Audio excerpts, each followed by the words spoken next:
আসসালামু আলাইকুম। ভোলার পাইকারি ইলিশের পক্ষ থেকে আমি মেহেদি হাসান সাজি।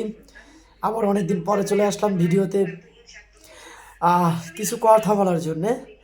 সো আশা করি আপনারা সবাই ভালো আছেন। কথাটা হয়েছে এরকম যে কয়েকদিন যাবৎ ঠান্ডার একটু বেশি, তার জন্য মাছটা খুবই সেল কম হয়।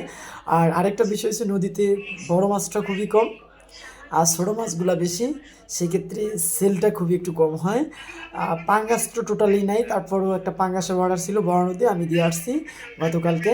কিন্তু এবারকার একটা টোনা মাছের ব্যাপার, টোনা মাছটা অনেক বেশি চাহিদা, কিন্তু টোনা মাছটা আমি পাইতেছি না।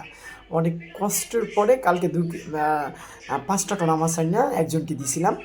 সো আশা করি যাদের এই পেজ থেকে ইলিশ মাছ লাগবে বা অন্য কোনো মাছ লাগবে, আমি আশা করি আপনাদেরকে মাছ দিতে পারবো। সো ডেলিভারি চার্জ কোনো রকমই লাগবে না। আমি আমার ভোলার পাইকারি ইলিশের পক্ষ থেকে ডেলিভারি চার্জটা একদম টোটালি নিই না। আপনাদের যাদের মাছ লাগবে এক লিস্ট ফোন নাম্বার আছে, SMS করবেন, আমি আপনাদেরকে মাছ বাসায় পৌঁছে দেব কোনো ডেলিভারি চার্জ ছাড়াই।